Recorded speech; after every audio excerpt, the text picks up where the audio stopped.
Welcome into the best in paranormal podcasting. This is Darkness Radio. I'm Tim Dennis. It's a Wednesday. It's a Supernatural News Wednesday. That means only one thing. We bring in a co-host, and we bring in the co-host with the most. Here's Mallie Fox. Hi, Mallie. Hey, Tim. It's good to have you back. Aw, thank you. I love being back. Well, we love having you here. And I have cards and letters, and actually I don't get cards and letters. I get emails, and I get, the electronic correspondence. It says they love having you too. Aw, that's so sweet. Yeah. So we figure, by gosh, we ought to do it again, because otherwise I don't need people showing up to my address with pitchforks and torches and Stop. and things like that. So I suppose I should probably, have you back every once in a while, right? Well, thank you. Yeah. I appreciate it. Yeah, well, we love having you here, Mal. And you know what? We got a full show today. I told a buddy of mine, I said, you know what, with this, and we'll talk a little bit of current events today, not much, because, we try to keep this light and airy and away from the realms of all things worldly. So we take it otherworldly, so you don't have to worry about things going on in the world. But I told a friend this week, I said, don't be surprised if with this whole thing going on with Russia and Ukraine, if there isn't another benefactor outside of everybody in the world that will help out Ukraine, like private industry. And because somebody had asked me, well, what happens if Russia turns their eye to the U.S. and decides that they want to start messing with the U.S. and try to bring down power grids here or technology grids? And I said, oh, you forget, my friend. I said, there is technology within technology, and we've had private industry working with our space systems, and I think honestly that Elon Musk and some of these other billionaires have been in bed with the government for quite some time, and they've been developing technology behind the scenes. It turns out one of those billionaires, Mallie, has come forward and said they're going to help Ukraine. And going to help the U.S. and going to help other countries around the world. And we'll tell you about that in just a moment. But I also want to tell you, I know. You gotta make me wait. I'm like waiting. I know. Only for a short time. Okay. And then also, I want to tell people, Parashare, we're going to give you a few Parashare stories today. It's real simple, folks. This is how we can do this. It sounds like a hostage negotiation now. This is how we're going to do it, see? Real simple, either tim@darknessradio.com, or you can call it in, and believe it or not, we'll play your Parashare over the air here, and we'll weigh in on it. That's right. We'll actually pretend like your call exists. Ooh. Yeah, and we'll review your call and then give you an answer to your call as well. 651-300-4977, 651-300-4977. Leave the message. If it runs out, go ahead and call back and continue your message, and we will just string them together. So we'll string your message together if it's more than I believe it's 2 or 3 minutes allotted for the message. So if you've got, a little more time that you need, just continue that message, call back and say, hey, it's me again. And, it's almost like back in the day when you had to leave. Well, still people do, but when you would leave a voicemail message and you're like continuing it and it stops and it's like, press this to. That's exactly what it is. Or press this to continue. And you're like, bah! That's exactly what it is. It's a voicemail service. So there you go. That's the way we have to handle it. So we've got Parashare stories today that came by email, so we'll get to those as well. Real quick, Mallie, before we get to supernatural news stories, I got an opportunity to sit and see the Batman before it came out. Oh, how was it? Oh my gosh, Mal. Okay, so first of all, I'm going to preface this by saying this. Not a huge fan of the sparkly vampire boy. Okay. I never have been.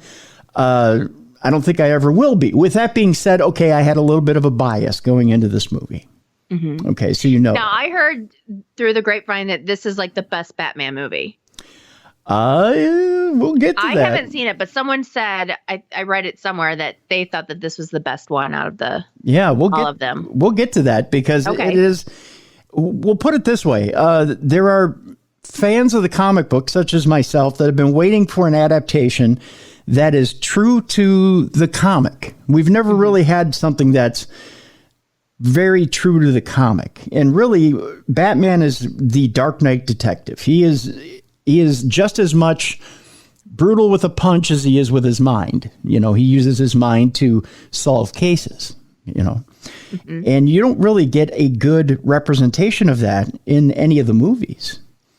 And you don't really get the psychological profiles of Batman's rogues gallery either. You don't really get how demented they are and how psychologically scarred they are and just how scary these villains are either.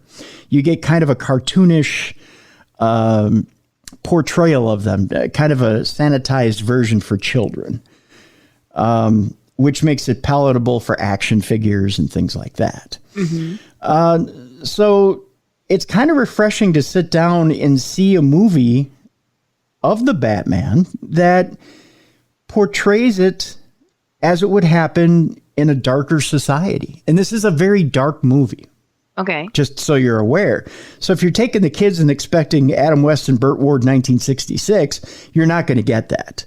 Right. So is it dark? Like, you know how the Joker, that movie with Joaquin Phoenix, how that was kind of dark? Yeah, this is the Dark Knight. Okay. Times 10. Oh. Yes, it has a very Seven vibe to it. Okay. Yeah. Ooh. Yeah, it is dark. Very dark. In that, keep that in mind. But this takes place in the second year of Bruce Wayne's incarnation as Batman. And for those of you who are familiar with the comic, it kind of goes along the storyline of The Long Halloween, which takes place on Halloween and has a lot to do with Bruce Wayne kind of figuring out who he is as a person and is kind of new to the Batman role. And it starts out right away with you seeing Batman. You don't have to wait. There's no long drawn out trying to figure out who Bruce Wayne is and then getting into Batman. There's no origin story. There's no, you know, we're hitting the ground off and running. Okay. Which is good. You know, and it's good in that you're introduced to characters one by one by one. And it's good in that this universe is a bit twisted from what you're used to knowing. You know, you're introduced to characters one by one and you recognize them, but you don't quite recognize them. So, and it's no great secret that the main villain in this movie is the Riddler, but it's the Riddler unlike anything you've ever seen, which is good. It's a good adaptation of the Riddler. And Zoe Kravitz plays Catwoman. She was born to play Catwoman, and this is a version of Catwoman that I think we've all wanted to see as comic book fans and never got. In that she's a more serious version of this character, and she's the cat burglar that we've all been waiting to see. Okay. So this is, I think, if you want to see a great mystery, mm-hmm. A great crime movie, a great whodunit movie, and one that will keep you on the edge of your seat, that is a movie with a good plot that has action involved in it, this is the movie for you. And Matt Reeves, who's the director and also a co-writer of this movie, did an amazing job. And Matt Reeves was involved in the Planet of the Apes movies, and he's done the most recent series of Planet of the Apes, and he's done some amazing work. And he came in when Ben Affleck dropped the Batman series right after Justice League, and did an amazing job with this movie. I only have one complaint, one thing that throws me off about this movie. Okay. Technically, it's perfect, Mallie. The story is the perfect story. Mm-hmm. Even Colin Farrell, who you don't recognize as the Penguin. You would never know that he's the Penguin. And I'm not telling you any secret by telling you he's in the movie.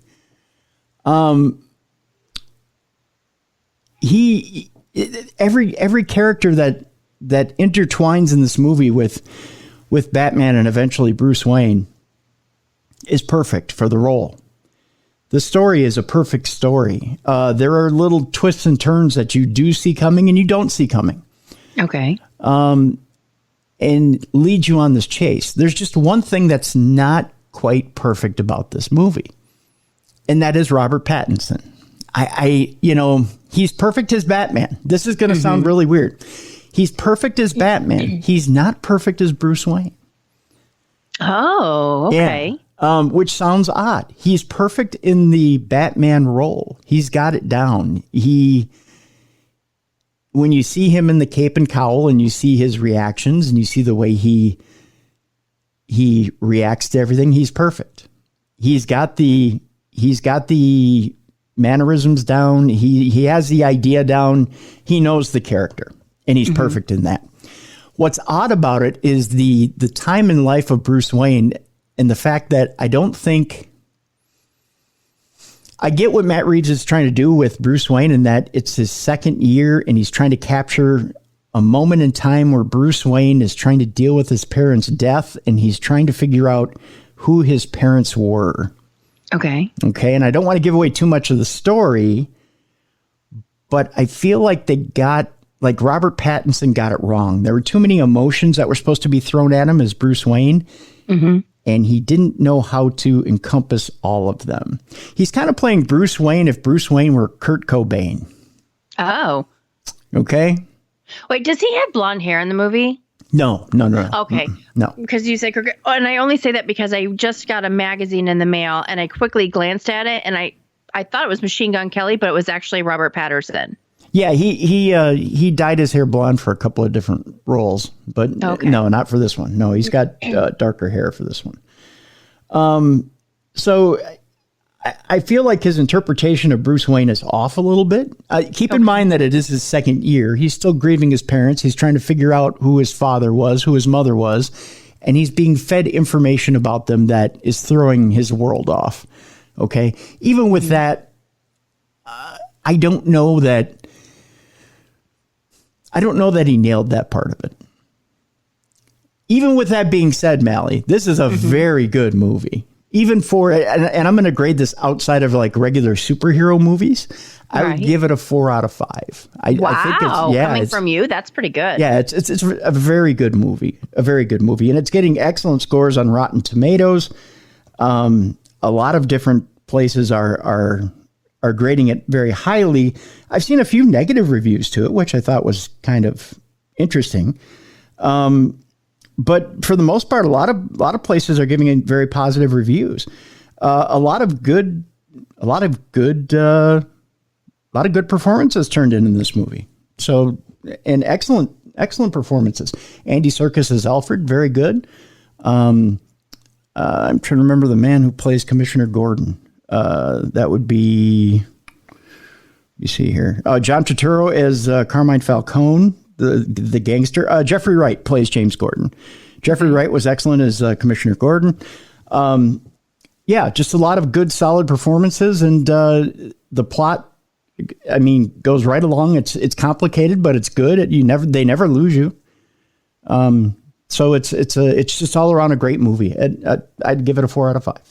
So could you watch the movie and know what's going on without having seen like previous? Yes. Batmans? Okay. Yep. You don't have to have seen a previous Batman movie to know everything that's going on. Reason being is that this doesn't take place in the current DC extended universe. Okay. This is its own universe in itself. So you don't have to have watched any other Batman movie. You don't have to be familiar with Batman. You can just simply plop yourself down, watch this movie, and be fine with it.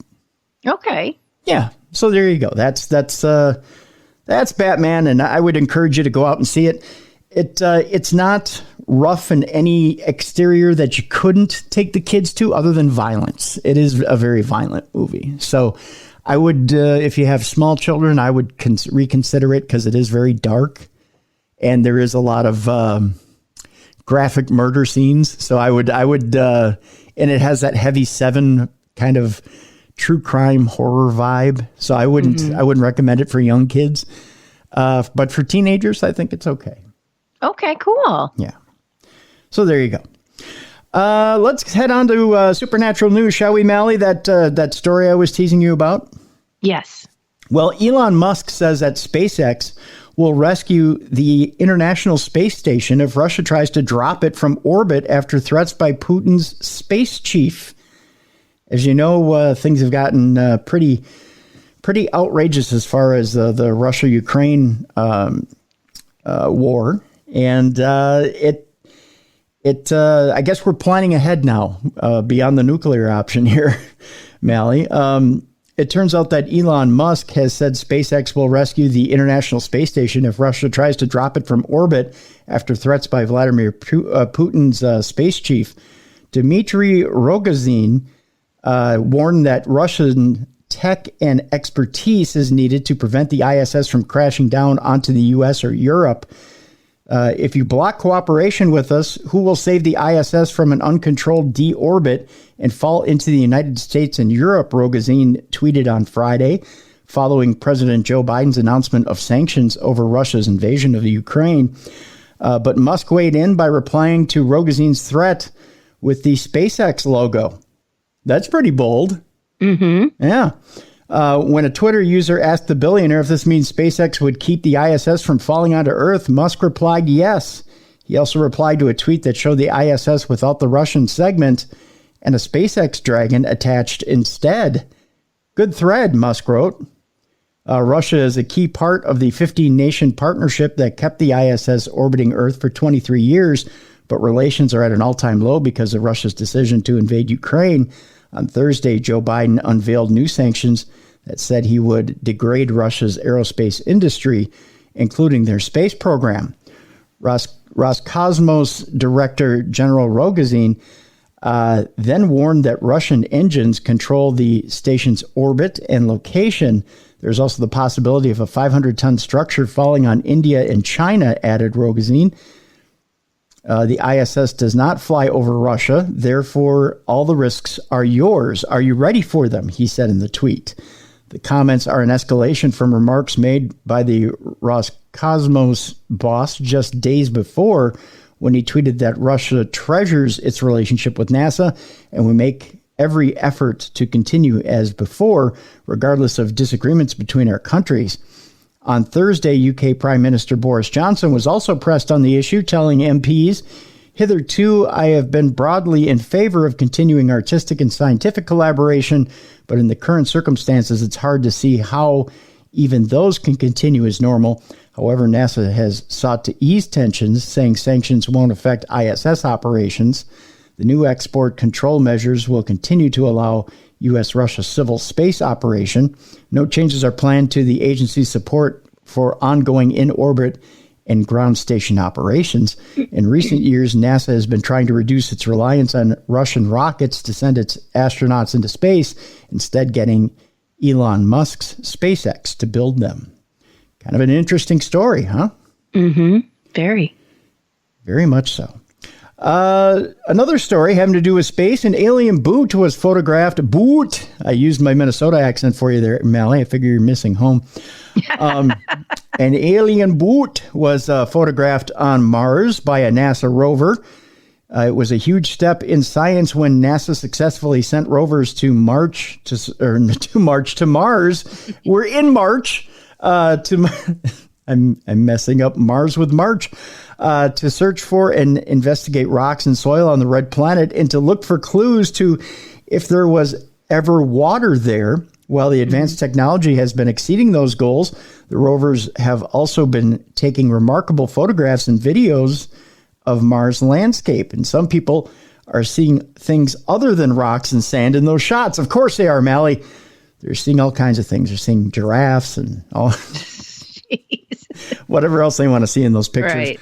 Right. In fact, in a recent picture, the UFO experts swear that there is an old boot shown. Somebody just left one shoe evidently up on Mars. Yeah, it's just like here in the States when you're driving along the highway and there's like one shoe on the side. Yep, or up on a telephone wire. Yep, that too. Yep. And that it is evidence that NASA is hiding facts, that one little boot up there on Mars. Scott C. Waring, who runs the site UFO Sightings Daily, claims that the boot and some other findings he's observed are ancient alien artifacts. Of course, it's an old Timberland. They've been around forever. And evidence that there is extraterrestrial life that NASA is trying to cover up. He shared close-ups from NASA's own photos that show the old military-grade boot, as well as a statue of a person sitting, a machine, and a buried face. I don't know about that. I mean, I'm looking at the photos, and there's what he claims is a head is clearly just a rock. This isn't Scott's first time making headlines. Recently, he spotted what he said was an alien watching over the Mars rover, calling it 100% proof of intelligent life. Of course, everything pictured could also just be rocks, which it kind of looks like. I mean, he's probably the same guy that finds Jesus in a ruffled potato chip. Oh, do you eat that chip, by the way? I probably would. I'd probably take a picture of it, but then I would eat it. Why waste a perfectly good chip? Do you do the whole body of Christ thing and then throw it in your mouth and eat it? I should, like a wafer. You're inhaling the body of Christ very quickly. It's my Catholic side. I just, right. Body of Christ, boom, throw it in my mouth and away I go. I am blessed.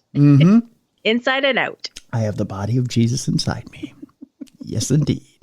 I know, very sacrilegious fellow Catholics. I apologize. That's why I'm Episcopalian. We're like a light Catholic. Yes, you're Catholic light. Catholic light. Yes, you are. We continue with the space theme. A former NASA scientist says there are alien ships in the rings of Saturn. Why wouldn't there be? Norman Berggren, a NASA scientist who worked for 12 years at the old shop, has claimed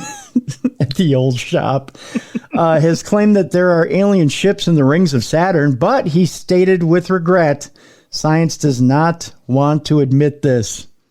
Wah, wah. Actually, I think I have that sound effect somewhere. Berggren served on the National Advisory Committee for Aeronautics, and it worked with Lockheed Martin on some classified aerospace projects. In his 1986 book, Ringmakers of Saturn, I hear they have the best wedding rings. I knew you were going to say something. Oh, they do. They sparkle. They are so good. He first outlined the theory that extraterrestrial craft had been sighted on the solar system's ring planets, especially Saturn. Berggren said that while analyzing images taken from the Voyager probes over the years, he found strange objects near the rings. The scientist added that one could even observe exhausts from the engines of alien ships, the spread of which would accelerate and reach a critical stage. A former NASA engineer explained this by saying that the rings of Saturn, Uranus, and Jupiter were created to be used as a source of energy. Wow. And for aliens to obtain resources. That's why they do all those anal probes. Just saying. In addition, he assured that these ships can be considered as alive since they have the essential functions of biological systems, such as self-reproduction and self-maintenance. This is in line with what some theorists say, such as Arwen Nicholson and Duncan, Forganis, I believe, of the University of Edinburgh. Ooh, I think I cleared something when I did that. I'm getting old, 10 years ago, they suggested that the universe could be populated by thousands of self-replicating alien probes. In addition to the undeniable prestige and curriculum of the scientist, skeptics claim that there's a natural explanation for this. Others indicate that the probe movements are causing jaggedness in images. The truth. Ouch. Yeah, I know, right? It sounds painful. That does sound painful. There's only so much pain you can put up with over the years, and I'm sure Saturn has put up with her fair share. Yeah, you're having probing and jaggedness in the same sentence. Yeah, you just want to ship a bunch of preparation H up there to them and wish them the best. The truth is that Saturn and its moons are full of strange features, from the mysterious hexagonal cloud at the North Pole to the Shepherd satellites. Those satellites are small moons whose gravitational influence restricts materials in some planetary rings, limiting narrow regions. A ring material that orbits near a Shepherd moon is usually sent back to the ring, while other material is thrown out or ends up falling onto another satellite. However, sometimes something related to a number of mysteries happen. A striking example can be seen in an image that you can't see, which is obtained by the Cassini probe. I'm looking at it, and it looks spectacular, Mallie. I wish I could describe it, but I failed that class in college. The agency describes it this way: a bright breach in Saturn's narrow F ring suggests it may have been breached recently. The feature was probably not caused by Pandora's moon, 50 miles or 81 kilometers across, lurking in the lower right corner. It was most likely created by the interaction of a small object embedded in the ring and material in the ring's core. Scientists sometimes refer to these features as jets, mainly just to piss off Paul McCartney. Because these bodies are small and embedded within the F-ring itself, they are difficult to detect with the resolution available to NASA's Cassini spacecraft. Instead, its effect reveals its presence, and scientists use the Cassini spacecraft to study these invisible F-ring sculptures. Yeah, there you go. Let's see here. Oh, you want to talk some Mandela effect? Sure. Yeah. Turns out the most recent Mandela effect is the bucket list, and we're all losing our minds over it. Are you losing your mind over the bucket list? Not at this moment in time. Yeah, I can't say I am. The most recent viral Mandela effect has us seriously losing our minds, it says in this article on thevintagenews.com. This week, people took to social media in arms about the phrase, the bucket list. Some people remember the saying being around throughout their entire lives. Do you remember it being around for your entire life, the bucket list? I guess I've never really thought about it. I haven't either. I mean, I know it's been around for a long time. And other people claim they heard it in 2007 when the movie was released. I heard it before the movie was released. Yeah, I'm thinking it was before 2007 that I was using the phrase or heard the phrase. Right. It was definitely out before 2007. Yeah. Yeah. Are they saying it wasn't? I guess. Let's see here. It says in 2007, the hit movie The Bucket List, starring Jack Nicholson and Morgan Freeman, was released. The movie's title refers to the fact that when a person dies, they're said to kick the bucket. The list comes from the list of experiences or achievements that a person hopes to accomplish before death. Sure, this all makes sense to us, it says here in the article. A bucket list is a list of things that we want to do or see before we kick the bucket. So to say what doesn't make sense to us is the fact that the term the bucket list was first coined in 2007 for this movie, not before. That doesn't make a lot of sense. No, that's not wrong. Or that's wrong. Yeah, that definitely is wrong.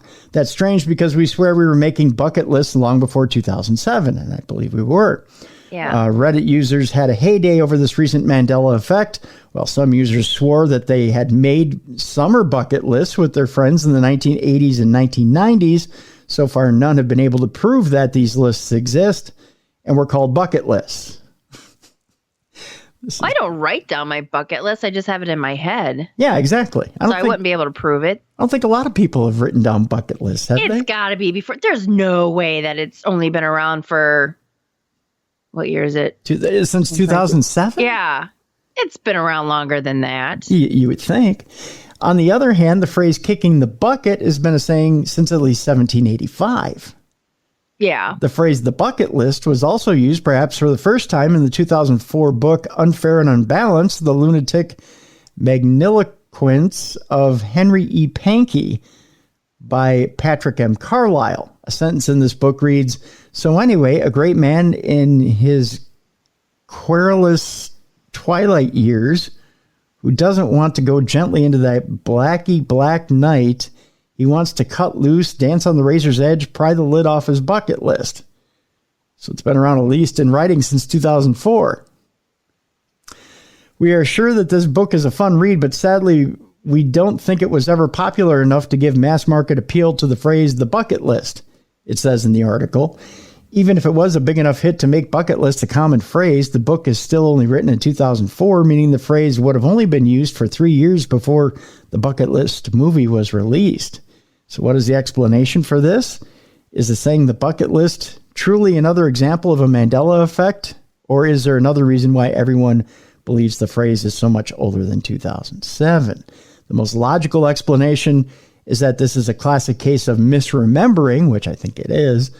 Perhaps because the phrase kicking the bucket has existed for so long, people naturally assume that the bucket list was also an older phrase. The fact that there is hardly any written proof that the term bucket list existed before 2007 shows that the movie popularized the phrase, and people naturally assumed it was around before the film, whatever the explanation is still threw the people at thevintagenews.com for a loop. That being said, we will never say no to seeing a bucket list that predates 2007. When do you think the bucket list came from, Mallie? Yeah, I don't know. It's kind of weird. I don't know, but it's been around longer than that. Do you remember saying the bucket list back in the 90s? I don't remember saying it back in the 90s. You know, I don't even remember what I did yesterday, so I'm like the wrong person to ask. Okay. It was like once I turned 50, my brain went click. But I mean, I can't remember specific time I would have used it, but I just assume that I've been using it for a long time because you've always had goals and to-do, almost like a to-do list of what you want to accomplish. So I would just assume that I was calling it a bucket list for a very long time. I don't know. I mean, I remember. Good God, now I'm going to sit here. I'm going to lie awake tonight and be like. I know I remember saying it at least early 2000s, but I don't know. I don't know. That's an interesting question. I don't know. Write in, tim@darknessradio.com. Let us know when the first time you think you said the word bucket list was. I'd be interested to know. I think it was definitely way before that movie.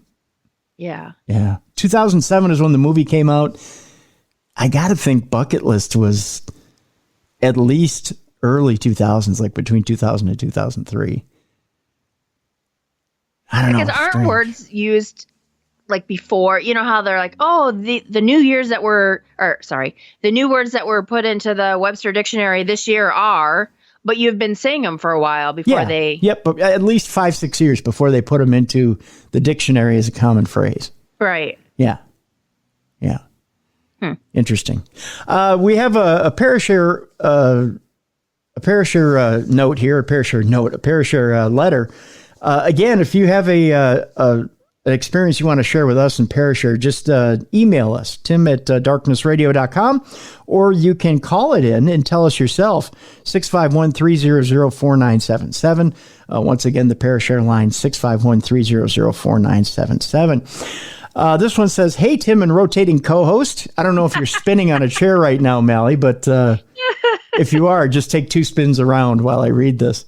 Got it. It says, growing up, I always was interested in the paranormal, thanks probably in part to the amount of X-Files and Unsolved Mysteries I would watch with my grandma on the weekends, as she was my primary babysitter as a kid. But before I was about 11, I always looked at it as nothing more than just good entertainment and nothing more. I grew up near a Native American reservation, but when I was 11, my family moved onto the reservation to be closer to my mom's job at a hotel near one of the big tourist hubs in the area. The apartment complex we moved to had probably a dozen other kids, including a few kids who used to live in the apartment we now lived in. So naturally, especially with how cliche the ancient Indian burial ground trope was in the late 90s, thanks, I am sure, in large part to Poltergeist, we would be relegated to, or with countless native ghost stories, especially as the new kids in town. But I always just brushed those off as good-natured ribbing by the neighborhood kids and nothing more. However, shortly before we moved, the grandfather of my stepdad passed away. And not long after that happened, my then toddler brother started randomly giggling and talking to himself as he would be in his crib and around the house. Now, obviously, that could easily be explained away as just a baby being a baby. What could also be explained away was his toys randomly starting to go off. He had a lot of those Fisher-Price style toys that would play music, had flashing lights and whatnot at night. Maybe the batteries are dying, or stuff in the closet and toy box in the bedroom we shared shifted around just slightly and triggered it. Well, it could be, but you never know. So those things I could brush off, despite the neighborhood kids, again, continuing to rib me with ghost stories from the apartment. Most of them blended together, but the story I distinctly remember is when one of the former tenants, a boy about my age, said that he and his younger brother remember hearing a little girl's giggling in that room and would randomly feel like they were being tickled and brushed by someone, but when they would turn around, assuming it was the other brother, nobody was there. The popular neighborhood story was that a little girl was unfortunately killed in that room by an abusive father. Again, super cliche, I know. But again, I just brushed it off as just stories. But one night, which is forever etched in my memory, made me think that maybe this isn't just a bunch of kids telling stories. I remember one night, I heard a slight tapping on my bedroom window. At first, I remember just assuming it was just the wind, like one of the idiots in the horror movies of the era, but it kept getting louder. Eventually, I ended up getting out of bed and opening the curtain and seeing the silhouette in the darkness of a little girl. After that, I just remember just waving at her and mouthing, "It's too late for my sister to play," and went back to bed. I don't know that that's the reaction I would have had. Yeah. You know what? When you were reading that, it reminded me, remember Salem's Lot when that boy came floating with the fog and stuff and he was like scratching at the window? Yeah. Oh, that scared the crap out of me when I was a kid. Yeah. He says, I didn't even think that my bedroom was on the second floor when this happened. Mm-hmm. Yeah. After that, I don't remember any one thing, but I just remember the occasional giggle or draft as I would be playing with my wrestling figures or my PlayStation. So thankfully, never anything malevolent or anything, just looked at it as the little girl just wanting to tag along, like another annoying younger sibling. But I never said anything to anyone. I didn't want to feel like I was just trying to draw attention to myself or anything. We ended up moving away a few years later, and the little girl seemingly just stayed in that room. Maybe it was just a self-fulfilling prophecy or an actual haunting, but after that night, I will forever be a believer. I actually have a few other shorter experiences, but this ended up being far lengthier than I expected, so I will leave it at this. I know you hate that sort of cliffhanger, but I will be sending the others over shortly. No! Thanks for reading and wishing you a healthy and happy new year, Josh. Thanks, Josh. Appreciate the note. So there you go. We got some more Parashare coming up a little bit later in the program. Tell you what, we'll take a break right here. When we come back, the Queen wasn't doing very well with COVID. How well will she be doing? That'll depend on the ghosts that show up around Windsor Castle. Ooh. Yeah, that may determine how well she is doing. There's a new petition out there that the U.S. government should release UFO videos. That's coming up as well. And the brain scan of a dying patient shows that life does flash before your eyes as you're dying. That's kind of creepy. Well, and I was also trying to think, okay, would I actually enjoy that flash of my previous life or not? Yeah, I know, right? We'll get into some creepy stuff as well when we come back. That's coming up next. It's a Supernatural News Wednesday right here on the best in paranormal podcasting. This is Darkness Radio.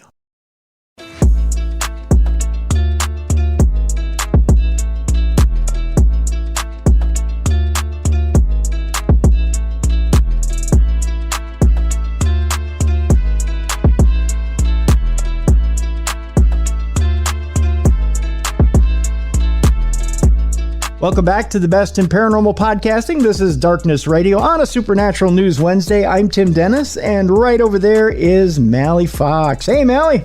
Hello. I kind of sound like the Queen. Hello. Speaking of Mallie, you know the Queen has had COVID.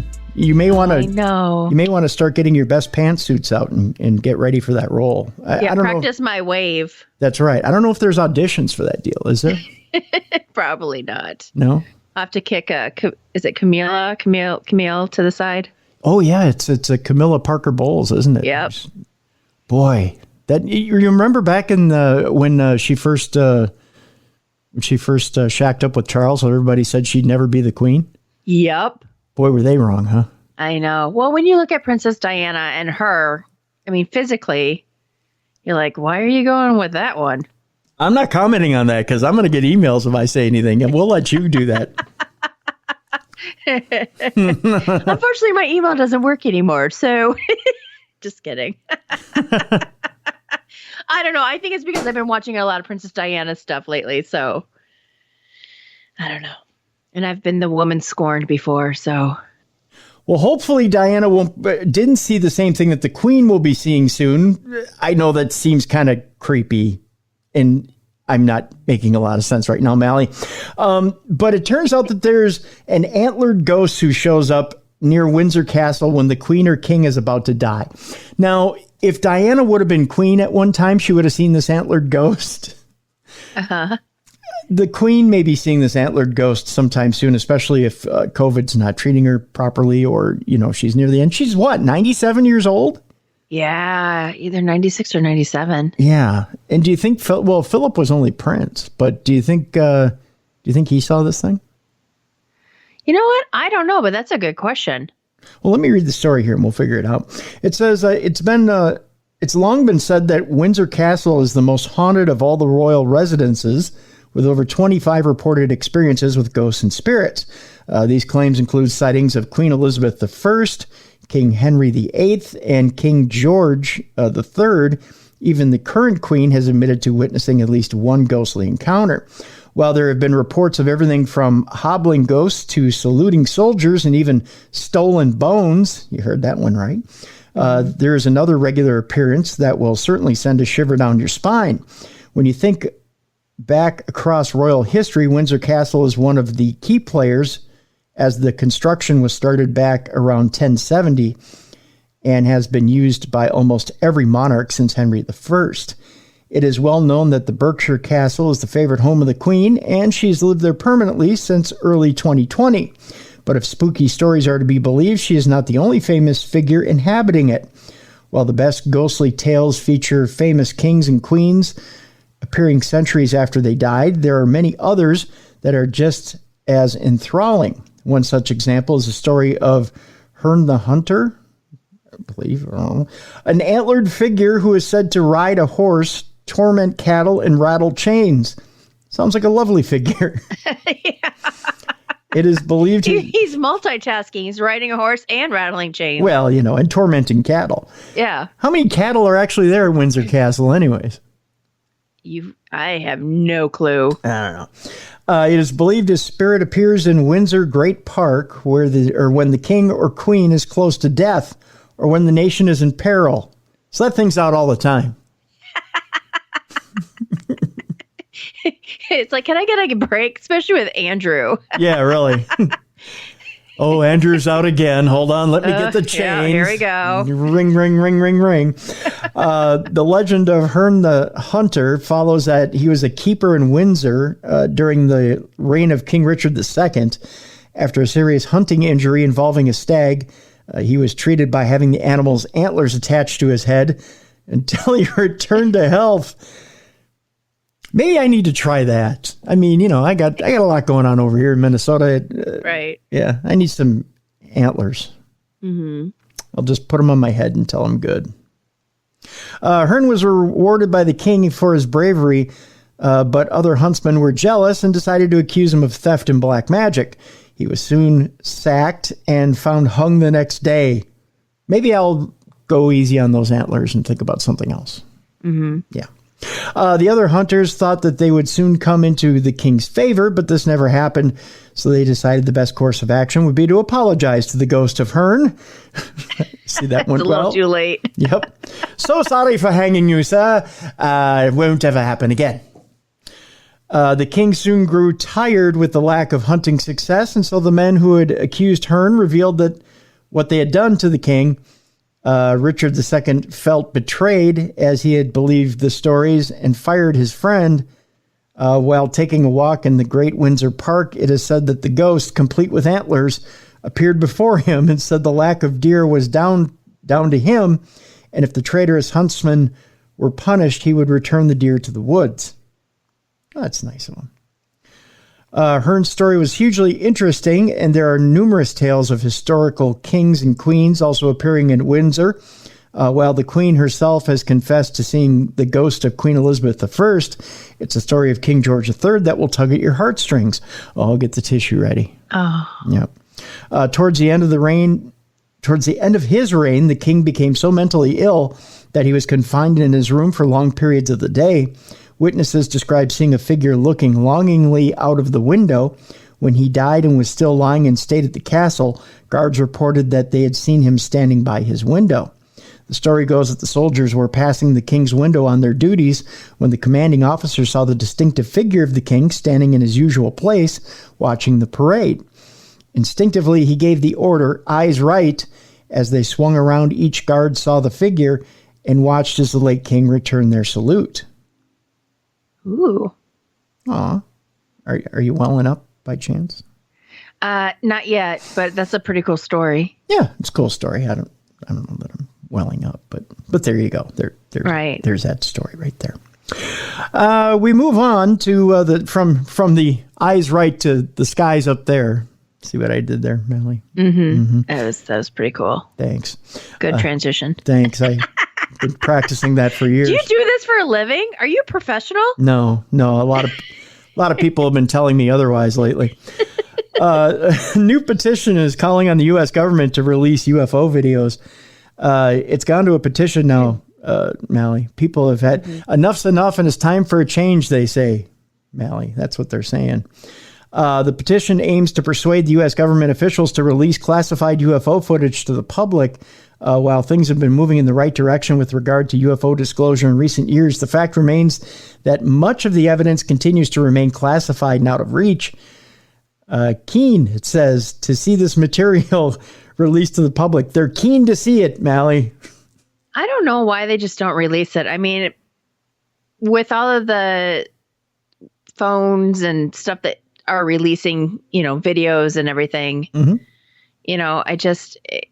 think enough is enough. I think more and more people believe in something, something else is out there. So why not just release it? I don't think you're going to cause mass hysteria or anything. Well, you never know.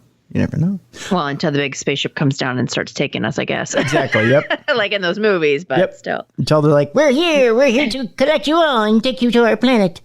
UFO enthusiast Adam Goldsack, who is from the UK, has created a new petition demanding that such evidence be made available. The radical transmedium technology of unidentified aerial phenomena, and that's where I hit this button here. That one right there, is currently being withheld from the American public, he wrote. The UAPTF-DNI preliminary report on UAP found that 143 out of 144 cases were classified as unidentified. We request that the new UAP office created by Congress make available all classified videos and cases so that civilian science can investigate and better understand this technology. The petition, which can be found, it says here, you can't find it here, but you can find it here in this article that I'm reading at Unexplained Mysteries, has so far managed to elicit over 3,000 signatures. However, it has also been receiving an increasing amount of media attention, meaning that over time, the number should rise significantly. Sadly, though, regardless of the number of signatures it does eventually receive, it seems unlikely that the U.S. government will make a move to declassify UFO video footage based on the petition alone. So there you go. Kind of an interesting article out there right now, Mallie. And actually, I have two articles that are similar, and I'm wondering if they're one and the same or if they're different. The first one has to do with a brain scan of a dying patient showing life flashing before their eyes, which is interesting. Doctors performing a brain scan on an elderly patient who suffered a sudden fatal heart attack during the procedure captured the world's first ever look at the human brain's neural activity as it died. And the results suggest that as we die, we might be seeing our lives pass before our eyes. Kind of interesting. The patient was an 87-year-old who suffered a brain injury and developed epilepsy as a result. And so Dr. Raoul Vincent of the University of Tartu in Estonia and his team used continuous electroencephalography. I can never say this. An EEG, Mallie. They used an EEG. That's much easier. Yes. To measure the patient's brain activity to detect seizures and develop a treatment plan. During a scan, the patient suffered a heart attack and died with the brain sensors still recording the brain activity. They said we measured 900 seconds of brain activity around the time of death and set a specific focus to investigate what happened in the 30 seconds before and after the heart stopped beating. That was according to Dr. Ajmal Zenmar, a neurosurgeon at the University of Louisville in the U.S., who organized a study about the events in Frontiers in Aging Neuroscience. Just before and after the heart stopped working, we saw changes in a specific band of neural oscillations, so-called gamma oscillations, but also in others such as delta, theta, alpha, and beta oscillations. Oscillations are what we usually call brain waves, and certain brain waves are associated with specific functions like memory recall, dreaming, and meditating. Gamma oscillations in particular are tied to high cognitive functions like conscious perception, information processing, and memory retrieval. Through generating oscillations involved in memory retrieval, the brain may be playing a last recall of important life events just before we die, similar to the ones reported in near-death experiences, Wed Mar said. These findings challenge our understanding of when exactly life ends and generate important subsequent questions, such as those related to the timing of organ donation. As intriguing as the study might be, the scan was done on a brain that had recently suffered injury and swelling, which could have influenced the readings in unknown ways, something the study's authors acknowledge. Still, the data is the first of its kind, and that can't be overlooked. Albeit the influence of neuronal injury and swelling, the authors write, our data provide the first evidence from the dying human brain is a non-experimental, real-life acute care clinical setting and advocate that the human brain may possess the capability to generate coordinated activity during the near-death period. While a single brain scan performed during the process of dying is not nearly enough data to draw definitive conclusions, it does track with other data that previous research with rats in a more controlled environment has produced. So that's kind of interesting. And I'm trying to see the other story I have here and see if it coordinates. If this is the same story. I think this is. Yeah, this is the same story. So okay. Interesting. It's an interesting story that they managed to capture.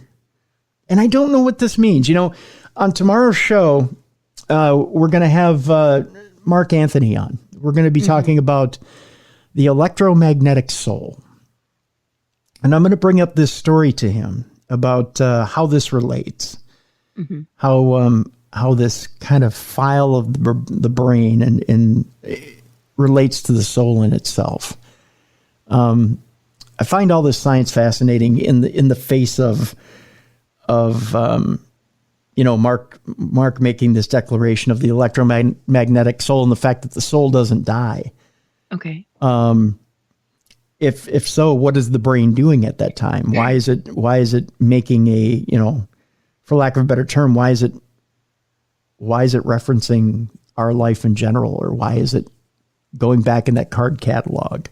But hopefully it's good stuff when it goes back in that card catalog rather than some of the icky stuff that you may have regrets about. Right. Yeah. It's because that would suck. Yeah. So yeah, we're gonna talk a little bit. We're gonna get a little deep tomorrow with Mark Anthony, psychic attorney, and we're gonna explain some of that stuff, and we're gonna go through some of his theories as to why some of that works, and I'm gonna throw some physical stuff at him from some articles that have come up recently, and we're gonna play a little what if and how stuff works, and we're gonna go through that with him. And talk a little bit about his latest book as well and how that all relates tomorrow on the show. This latest story here, Mallie, is kind of interesting too. Holmes Under the Hammer host's farmhouse is haunted by a ghost child who coughs up blood. This can't be a good way to spend the afterlife. No. It turns out, and this is a show that's airing overseas, Martin Roberts' farmhouse is haunted by the spirit of a child who coughs up blood. The Holmes Under the Hammer presenter, who is 58 years old, called in ghost hunters after sensing paranormal activity at the 400-year-old property. A team rigged the house with 8 cameras and specialist equipment in a bid to get evidence of spirits. And within hours of arriving, expert Ian Lawman saw the ghost of a boy. He said he keeps looking back and smiling, almost as if he's wanting to play hide and seek.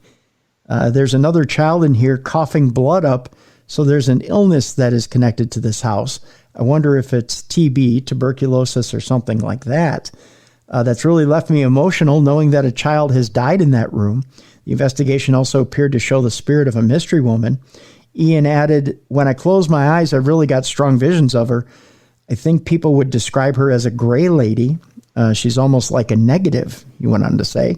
Former I'm a Celebrity star Martin took part in a probe and used a specialist structured light sensor camera in an attempt to get video evidence of spirits. A stick figure was detected in various rooms with a ghostly apparition appearing to play a game. Martin said, "This is too much fun. They love playing hide and seek." I'm glad he was having fun with it. Yeah. Hours after the team took photos to secure further evidence, and they were left convinced the snap showed the figure of a lady with her head turned to one side, Ian said, "It's all of the family that lived here before who were haunting and walking around in this house." Martin is now in no doubt that there are spirits living with him. Kind of interesting. Mm-hmm. Before we go to another Parashare story here, there's an interesting story about haunted military outposts in Afghanistan. And believe it or not, this isn't the first time I've heard of this. You know what? I think I've heard stories before as well. Well, not I think. I know I have. Yeah. This is an article, again, from Mysterious Universe. And it says, war has always drawn to its stories of the strange and paranormal. Behind the stories of valor and battles, there are very often the more mysterious tales of the unknown and anomalous. The war in Afghanistan also seems to have certain places that draw such bizarre, ghostly tales. One such place is simply known as The Rock, which sits exposed around 20 meters or 65 feet above the desert and situated near what appears to be a looming giant rock, but which actually is the ruins of a caved-in ancient mud fort, complete with arrow slits and the crumpled remains of burrets. Captured from the Taliban in 2008, the isolated outpost typically holds a small contingent of U.S. Marines to keep watch and guard over it. And in addition to its reputation of being a harsh, forbidding place full of dust and grit and sporadic rocket attacks by Taliban fighters, it has also gathered about it an even more sinister reputation of being an intensely haunted and cursed one. Almost as soon as the Marines moved in, there were strange stories and dark rumors swirling about the place. It was said that Taliban fighters had been buried alive in the caves below, and that there were also numerous bodies of Russian soldiers buried here during the failed Soviet invasion of these lands.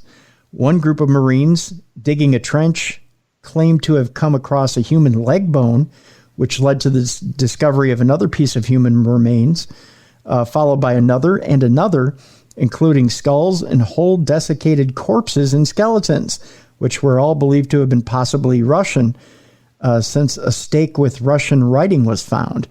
They would later find out that a contingent of Russian soldiers had been supposedly executed there in the 1980s after being found by the Taliban while using the rock as a hideout. Also among the macabre remains were found shards of ancient pottery long buried within the dry earth with more inscrutable unknown origins. With the creepy ambiance and all the bodies said to be entombed here, it was perhaps no surprise that these weird reports would start popping up amongst those stationed here in these badlands.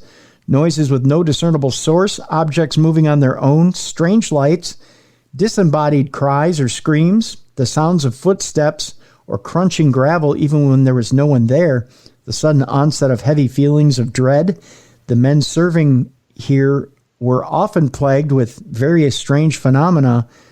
Electrical equipment was also said to often malfunction here, and that fresh batteries had a habit of going dead within minutes.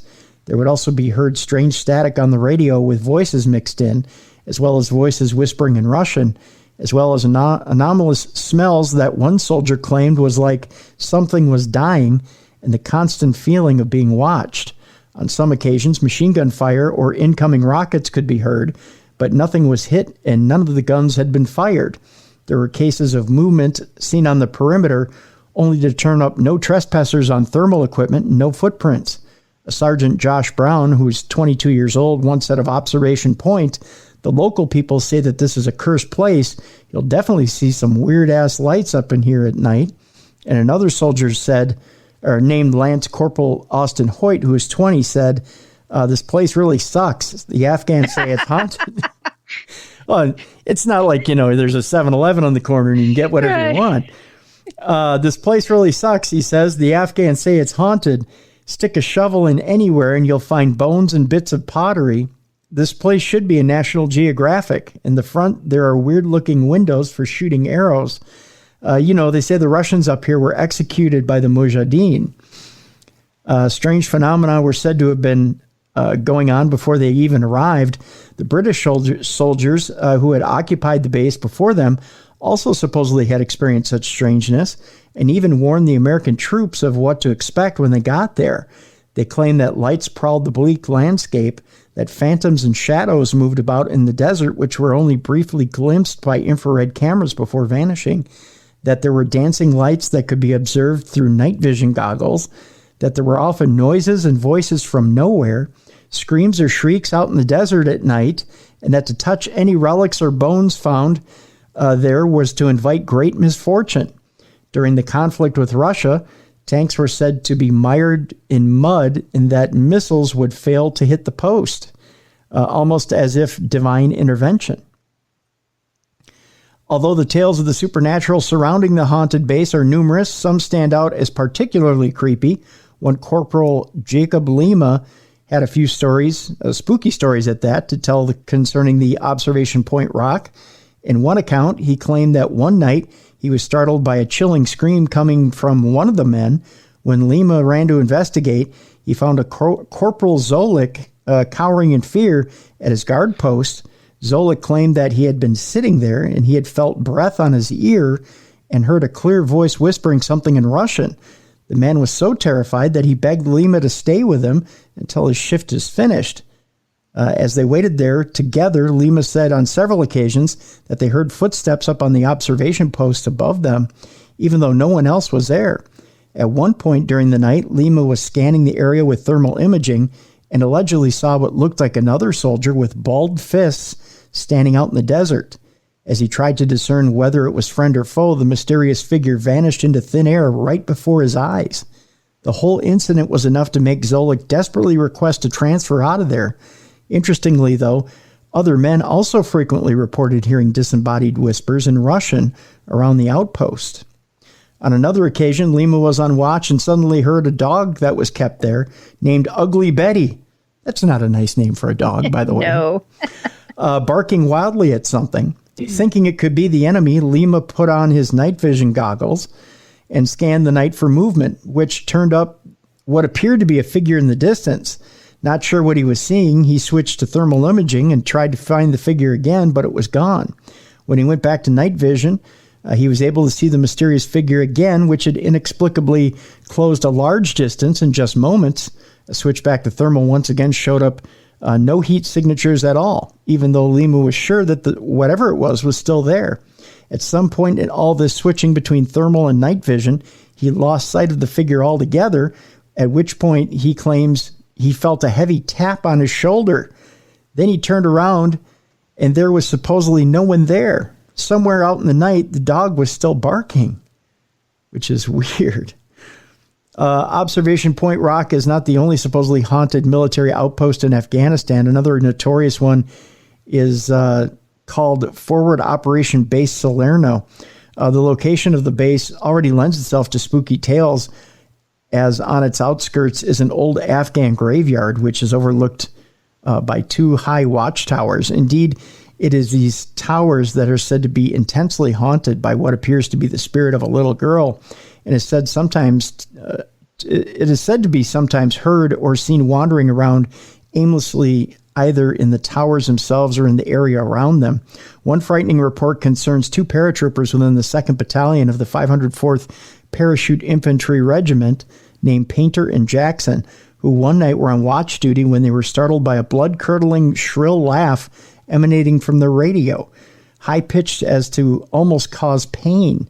The laugh was described as sounding like that of a little girl, and Painter would claim that no grown man in the Army would have made it. When the unearthly laugh stopped, the two men radioed to each other on watch, but it turned out that no one else had heard a thing. The very next evening, the two men were on watch duty again in the same place, still rather unnerved by what had happened the night before. As they sat there in the dark, they claimed that they heard movement and footsteps in the tower, particularly on the trapdoor that led to another level. Even though they were the only ones there, the room also allegedly suddenly became very cold for no apparent reason. This was unsettling enough, but then there came a call over the radio from the other watchtower, claiming that they were detecting a small 3-foot-tall figure wandering around the dark outside. Creepily, though, no details of the strange phantom could be seen. What did appear to be clear was that whatever it was reportedly seemed to be waving at them. Oh, geez, that's creepy. Jackson says he went out onto the balcony to investigate, but saw nothing of the desolate nighttime landscape and that graveyard out in the murk. A scan of the surroundings with thermal imaging equipment also turned up no heat signatures of any kind. After that, the scared men reluctantly continued the rest of their shift with no further such phenomena. Interestingly enough, though, although this incident was indeed frightening, neither of the men felt that the ghost was malevolent, but rather that it just seemed to want to play. Okay, that's still creepy. That is creepy. that it wants to play. Yeah. In this case, the figure had been small but rather indistinct, yet other stories add more eerie detail. On another occasion that supposedly happened years later, 2 Marines were in one of the watchtowers when they looked out and had clearly saw through their night vision goggles a young girl walking along in the desert night with a goat. But when they took off the goggles, both the girl and the goat were gone. As soon as they put the goggles back on, the girl was back, this time shockingly standing on the watchtower balcony, much to the horror of the guards. The event was so upsetting that these toughened Marines were supposedly reduced to tears and refused to go back to the tower. This is not even an isolated incident, and there have been other sightings of a ghostly little girl walking about, either by herself with a goat or with a goat, both always undetectable by thermal imaging or night vision. It's crazy. It's crazy, crazy, crazy. But I wonder, because if it had that reputation of being haunted, if the Taliban or the enemy stayed away from the area so they actually were safe. I wonder that as well. Yeah. The story goes on just for a little bit longer, talking about how there's all these, that these hauntings continue. But I mean, the U.S. has obviously pulled out of Afghanistan by now, but just bizarre hauntings there in Afghanistan. Weird. Speaking of other areas that have shrines and things in them, archaeologists have found a 9,000-year-old shrine in the desert in Jordan, which is interesting enough. A team of Jordanian and French archaeologists said Tuesday that it had found a roughly 9,000-year-old shrine at a remote Neolithic site in Jordan's eastern desert. The ritual complex was found in a Neolithic campsite near large structures known as desert kites, or mass traps that are believed to have been used to corral wild gazelles for slaughter. Such traps consist of 2 or more long stone walls converging towards an enclosure and are found scattered across the deserts of the Middle East. The site is unique, first, because of its preservation state, said Jordanian archaeologist Wael Abu Aziza, co-director of the project. It's 9,000 years old and everything was almost intact. With the shrine were 2 carved standing stones bearing anthropomorphic figures, one accompanied by a representation of the desert kite, as well as an altar, hearth, marine shells, and miniature model of the gazelle trap. The researchers said in a statement that the shrine sheds an entire new light on the symbolism, artistic expression, as well as spiritual culture of these hitherto unknown Neolithic populations. The proximity of the site to the traps suggests that the inhabitants were specialized hunters, and that the traps were the center of their cultural, economic, and even symbolic life in this marginal zone. The team included archaeologists from Jordan's Al Hussein bin Talal University and the French Institute of the Near East. The site was excavated during the most recent digging season in 2021. Interesting. Got another Parashare here, Mallie, if you're ready. Yeah, let's do it. Let's see here. I think I'm trying to remember if this person wants their name read or not, so I'm not going to say a name here. It says, "Hi Tim, I just want to share this creepy experience I had. Feel free to use my last name because you will see it has. Feel free to use my last name because, as you will see, it has a bearing on the story. So just for privacy's sake, leave out my first name so we can just say Solomon. That's what we'll do. Thanks, and here it goes. This happened about 5 years ago.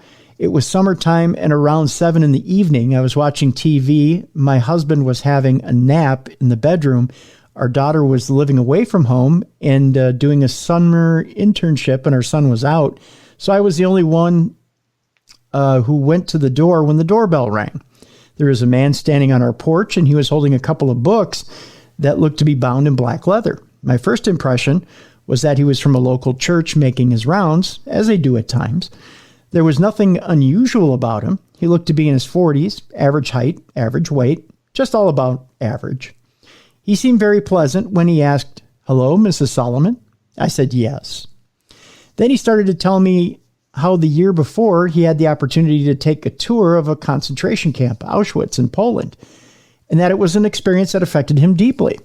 Before I could say anything, he went on to tell me that at Easter he took a tour of Israel and was so touched by the Jewish people that he got to know what a beautiful country it was.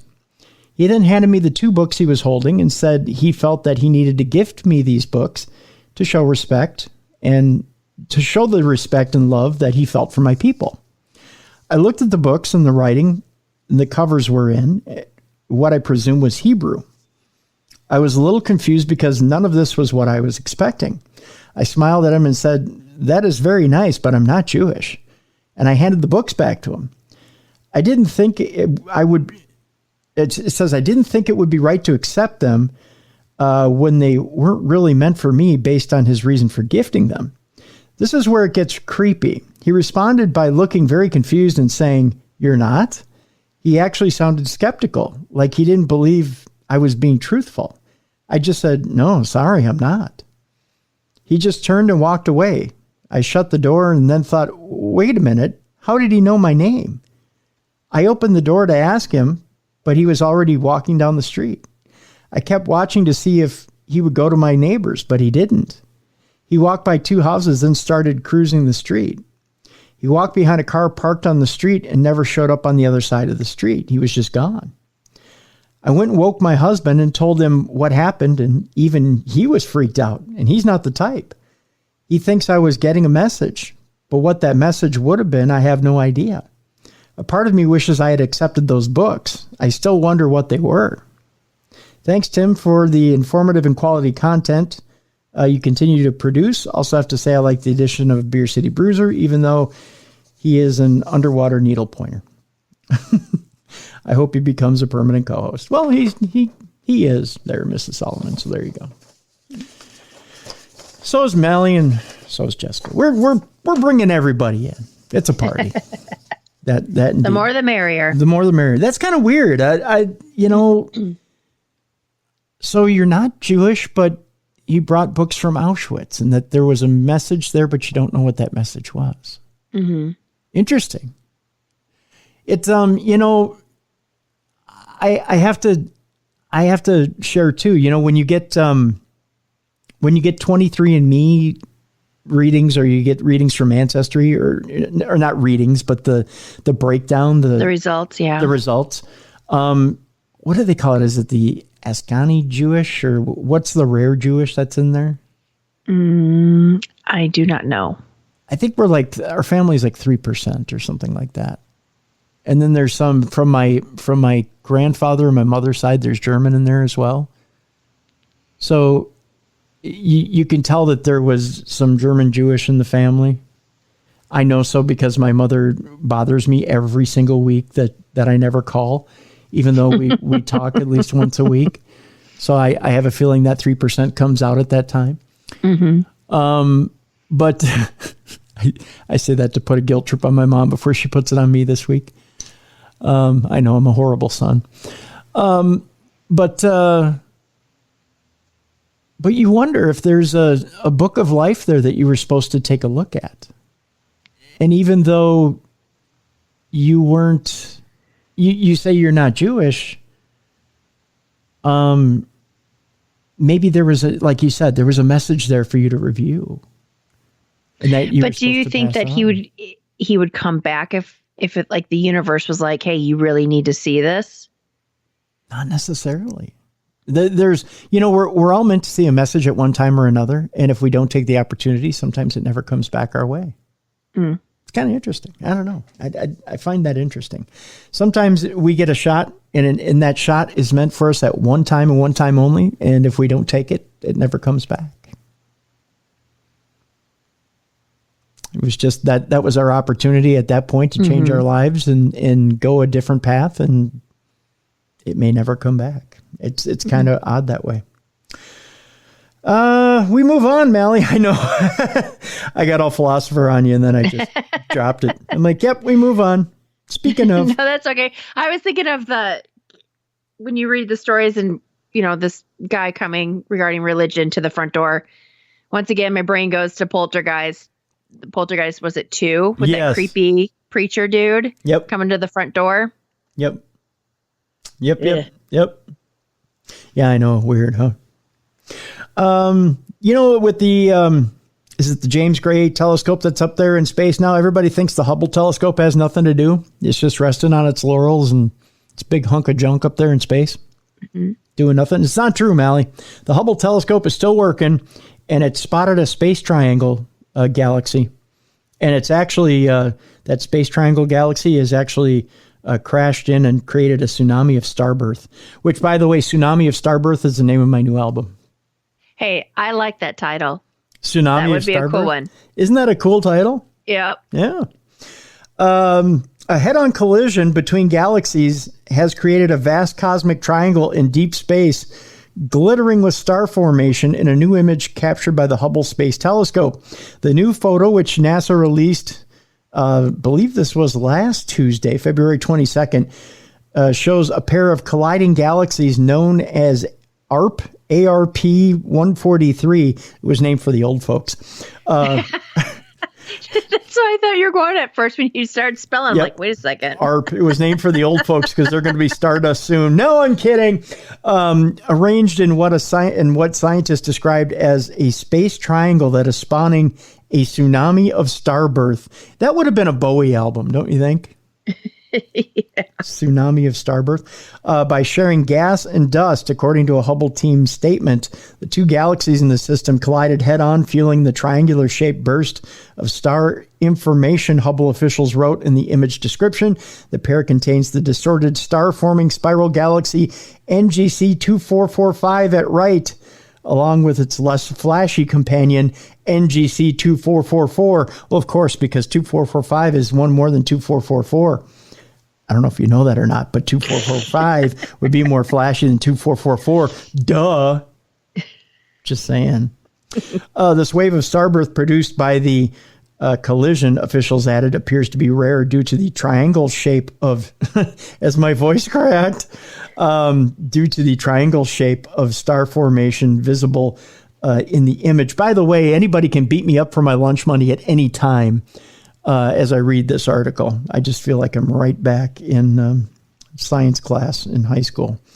Part of the reason for that shape is that these galaxies are still so close to each other, and NGC 2444 is still holding on to the other galaxy gravitationally. It sounds like there's relationship problems here, Mallie. Yeah, one doesn't want to let go of the other one. I just think counseling is needed for both of them. That's what I take away from the entire deal. So there you go.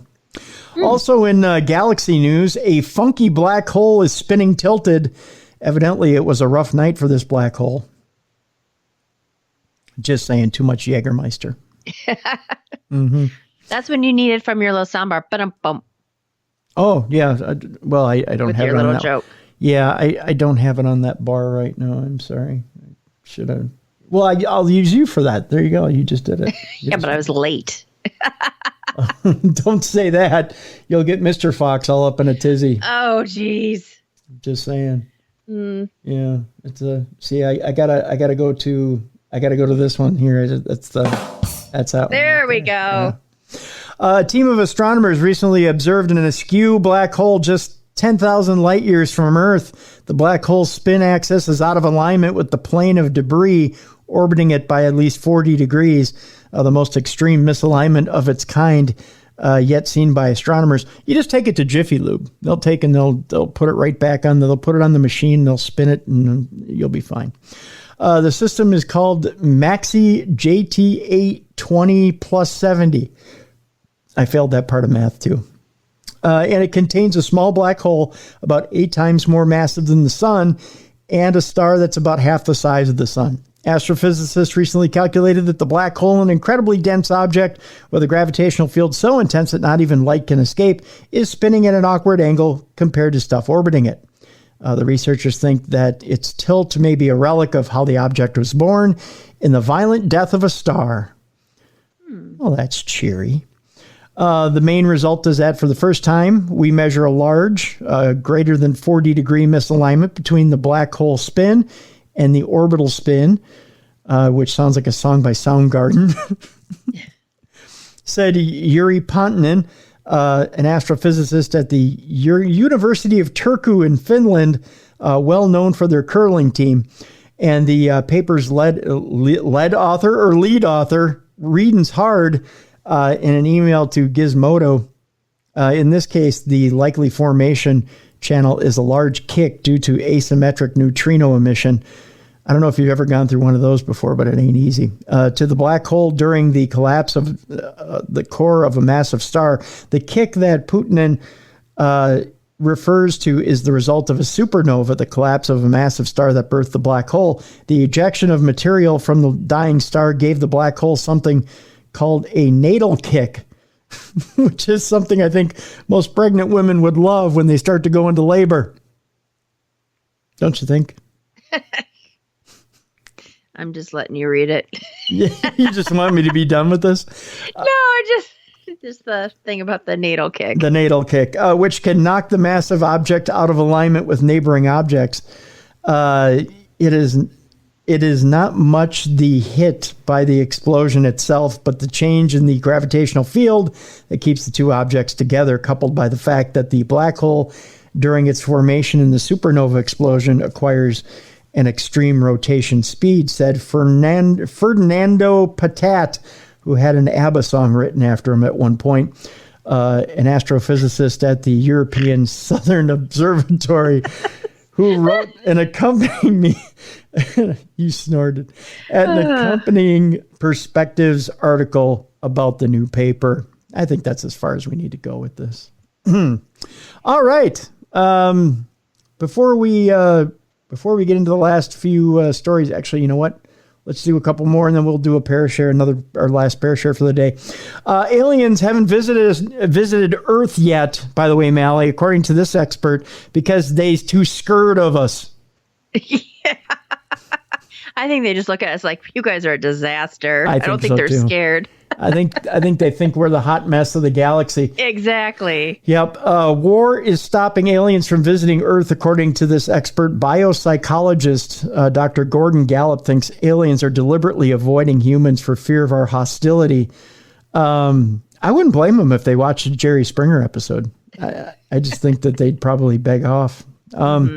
If alien life exists, it may have found us by now and discovered that humans are dangerous, violent, and ceaselessly engage in endless bloody conflicts and war, and continually develop even more powerful weapons of mass destruction, Dr. Gallup wrote.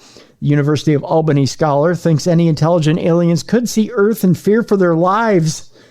He revealed his theories in an open access paper recently published in the Journal of Astrobiology. He writes, it would also be obvious that as a byproduct of increasing pollution, habitat destruction, coupled with endless wars, pillage, death, destruction, and the desire for conquest, that humans pose an unparalleled and unprecedented risk, not only to other life forms on Earth, but to life on other planets. Other than that, Mrs. Lincoln, how was the play? Jeez. He has a cheery look at Earth, doesn't he? Gallup's views, are pretty opposite to Professor Stephen Hawking's, who suggested intelligent aliens would attack and enslave the human race. The term flying saucer originated in 1947, was the result of a reporter misquoting a pilot who claimed to see a UFO. Kenneth Arnold was the misquoted pilot who actually said the aircraft he supposedly saw had wings. But just 6 weeks later, words flying saucer were headlining newspapers covering the Roswell incident, famous alleged alien spaceship crash as we know it. So there you go. Fun stuff. From aliens that won't confront us to monsters that will, we go to Australia, Mallie, and we talk about the Yowie. Okay. It's being asked if the Yowie actually exist in Australia. Over the years, there have been hundreds of sightings of a large bipedal ape-like creature in the Australian outback, although encounters with large bipedal hominids are mostly associated with North America and the Himalayas. Stories of such creatures have been reported for hundreds of years in countries all over the world, including Russia, China, and even Australia, where it is known locally as the Yowie. Yowie wowie. One witness, Queensland resident Dean Harris, maintains that he had encountered such a creature in 1995 at his home in Mount Tamborine in the Gold Coast hinterland. In the darkness, behind the swamp, there was this noise, booming and guttural. It made my hair stand on end, he said in an interview with Australian news outlet 7news.com.au. On top of the noise, it was bipedal. I could hear it walking, trading around the swamp. He was just trading stuff left and right. Then it starts ripping foliage out of the ground and threw it in the air, threw it through the air. ABC North Coast radio host Gary Opit claims to have received dozens of calls from people with similar stories over the last 20 years. Generally, they encounter a gorilla-like animal. You could call it very hairy, man-like animal, but one that stands about 1.5 to 2 meters tall or larger, he said. They all describe a very powerful body, very muscular chest with the head perched on the shoulder, a bit like a muscular footballer, not much sign of a neck, but very powerful with muscular arms and a powerful body and powerful legs. So could there really be a new species of bipedal ape-like creature roaming Australia? The jury is certainly still out, but one thing is for sure, all witnesses must be seeing something. Exactly what that something may be, however, might be a topic for debate. So there you go. Let's see here. We got one story from Courtney Cox, who claims she has a spine-chilling story from when she lived in a haunted house. Courtney Cox was on Jimmy Kimmel Live and shared her story of a haunted house. She's promoting her new show, Shining Vale, which is a horror comedy series about a dysfunctional family who moves into a small town into a house haunted by demons. I'm trying to see if I actually have. I saw a commercial for that show. It looks kind of cute. I'm going to give it a try. It turns out that Courtney Cox recently stated in an interview that she relates to her character in more ways than one when it comes to going through a midlife crisis and menopause. However, on Monday, Cox revealed to Kimmel that having a ghost encounter is another similarity. I didn't believe it at first, admitted Cox, but I lived in this house in Laurel Canyon, which is in L.A., obviously. And it was Gypsy Rose Lee's house and Carole King's. So Carole King came over to my house, and she said that there had been a divorce, that it was really ugly, and that there was a ghost in the house. And I was like, yeah, whatever. But other people who would stay there with me, like friends of mine, said they felt an encounter with a woman who was sitting on the edge of the bed. And I was like, yeah, whatever. She says that a lot, evidently. Cox also shared that she and King had a seance, and she was so in awe of King that she didn't listen to a word. It's probably not good. I like how King waits till she moves out, and then she comes back and is like, let's do a seance. Yeah, really. When I'm safe and I can go home. Yep. Whether or not that seance worked is questionable, since Cox then revealed the spine-chilling moment when she discovered that she was not alone in her home. I was at the house one day, not being a believer. The doorbell rang. It was a UPS guy or something. And I opened the door, and he said, do you know if this house is haunted? And I go, yeah, why? Why do you think that? And he goes, because there was someone standing behind you. And I was like, okay, that's creepy. Yeah. And she goes, I was like, let's sell. Cox recounted as Kimmel's audience kind of gasped. As for Kimmel, he responded, what a terrible, terrible UPS guy. Why would you say that to somebody? Cox wasn't kidding about selling her house. She ended her story by admitting, I couldn't sleep there alone ever again because she couldn't think of her house the same way. and just started seeing things. Yikes. Well, yeah, that UPS guy was kind of a dick. Yeah. Not gonna lie. Dick move, UPS. Dick move. Yeah. UPS, we deliver psychically. Just saying. Our last Parashare story of the day. And by the way, if you want to give us a Parashare story, you can. Just email me, tim@darknessradio.com. We'll get your letter on the air. Or you can call us, 651-300-4977, 651-300-4977. If it's longer than the allotted 3 minutes on the voicemail, you can just call us back and we'll stitch them together. And we'll actually weigh in on your phone call. We'll play it here on the air and then we'll weigh in. This one says, Tim, I wanted to get your thoughts on this. You can, and your guest host, that would be Mallie today. I wrote this in a few years ago. I wanted to revisit. Okay. The more I think about it, hundreds of not thousands of people had passed through our fraternity home, good, bad, and indifferent, people and experiences of college. Okay. I wonder if this is the same sort of energy that is attached to the house. I pasted the story below. Any thoughts? All right, let's go through the story. My story takes place 16 years ago when I transferred to U of I, which I take it as the University of Illinois or Indiana, either one, and lived in an old fraternity house. The house was built in 1932 and belonged to our chapter the entire time up until 1999, when it was sold to a housing development. Members usually counted anywhere from 40 to 100, with 30 to 50 guys living in at one time. After 2000, stories started about strange happenings of unexplained occurrences. From 2000 to 2007, there were on average 15 members, with 10 who lived in-house. I generally wrote off any ghost stories as ways to screw with the new guy. It's not a bad philosophy. Well, one January night, as our heating system kicked on, steam heating, I heard the noise from my bedroom radiator kick in.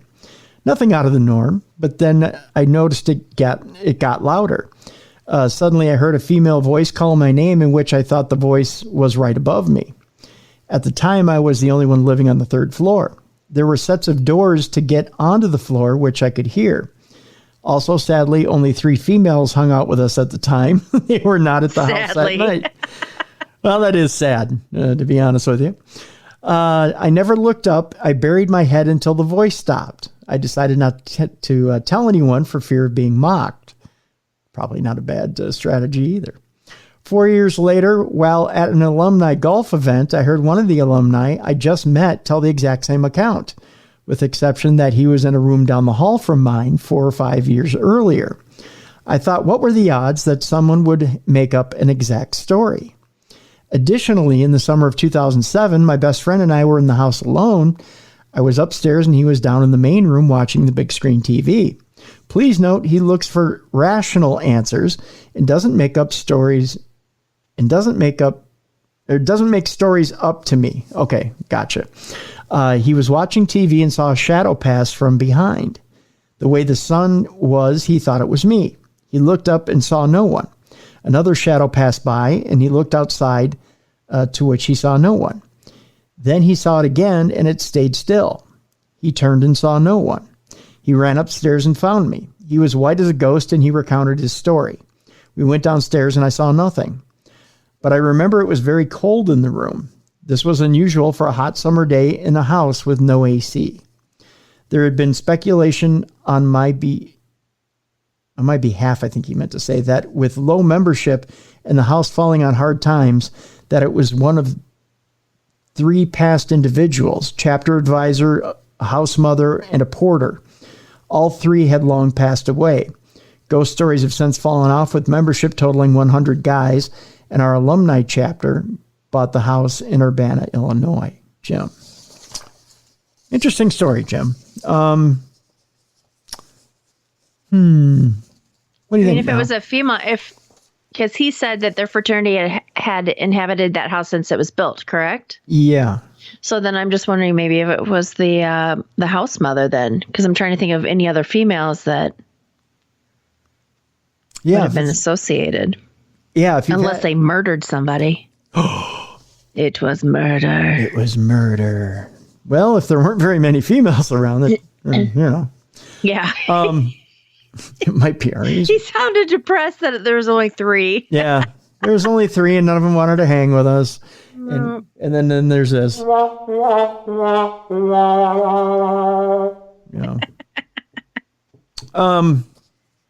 Yeah, it's I don't know. That's I think you're probably, you're either onto something or you're on something there, Jim. Let's go for he's onto something. Yeah, I think you're onto something. Yeah. I wouldn't discount it. I think you're on the right track there, Jim. I mean, it's interesting though that other people said that they had encountered the same thing. Right. You're absolutely right. One last story here to leave us here on Supernatural News, Mallie. Mm-hmm. This one is more of a one of those ones that make you grit your teeth and go, "Oh my gosh, no." Not really paranormal or supernatural. It's supernatural in nature, not paranormal. Okay. What is the worst thing that could possibly happen to you randomly to your body? Let's just say you go to the doctor and they say, "Oh, by the way, we did this little checkup on you and blank, we found blank, and we need to remove it immediately." I would think it would be like some type of brain tumor or something. Besides a brain tumor. Oh, is this like a funny thing that needs to be removed? I don't know if it's a funny thing. Like they accidentally sat on something? Well, I don't know. I don't know accidentally. I don't know if it's funny, but you're just like kind of like gross. Like you're like, ew, I can't believe my body did that. Oh, I would have no idea. Okay, well, I'll get to the point here. It turns out some New York doctors had to remove a tooth growing inside a man's nose this week. Oh, jeez. The funniest things grow the funniest places, you know? Mm-hmm. Doctors Sagar Khanna and Michael Turner, surgeons with the Mount Sinai Health System in New York, said in a case study published in the New England Journal of Medicine that the 38-year-old man told doctors he had been having trouble breathing through his right nostril for several years. Guess why? He never felt it, though? Well, he had problems breathing. That's why. Doctors discovered he had a deviated septum, a condition in which the partition between nasal passages is pushed to one side, and a rhinoscopy conducted with a small camera discovered the cause, which was a tooth growing on the floor of the right nostril. I can't even say it properly. I'm freaked out. The ectopic tooth, a term for a tooth growing in an abnormal place, was measured at about 0.6 inches long. So it's a little over ½ inch long. I know, I'm trying to picture it.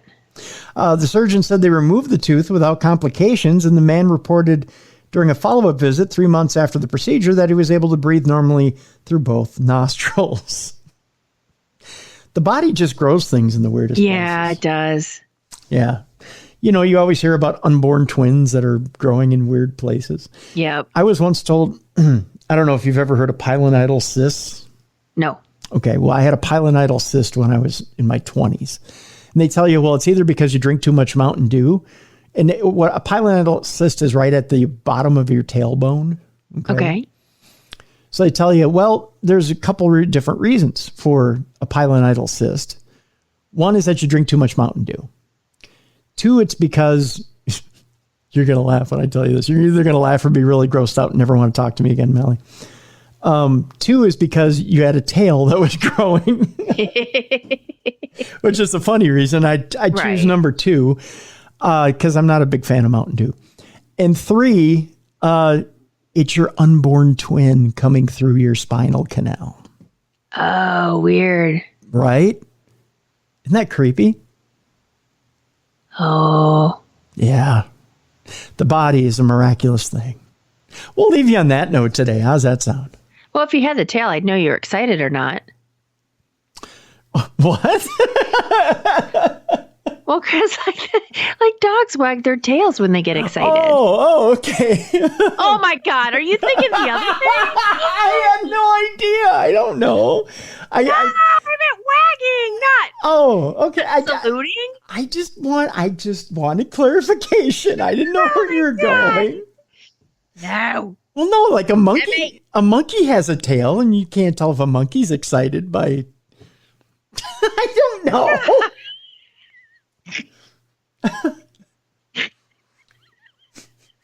Oh my God, no. I have no idea. It's been a long afternoon. I have no idea. Oh, geez, Louise. All right. Sorry, Mom and Dad. Sorry, Mr. and Mrs. Fox. No idea where she's good. She threw me a curveball at the end. I have no idea. All right, that'll do it for today. That's supernatural news for today. We ended on a Malleism, evidently. So those of you who have been drinking throughout the show, take two shots on that deal. That's how you end on your Mallie Fox scorecard. And we'll wrap it up for this week. Tomorrow on Darkness Radio, the electromagnetic soul with psychic attorney Mark Anthony, who has not grown a tail, and he is happy to see me. So that'll do it for today. This has been the best in paranormal podcasting and supernatural news on Darkness Radio.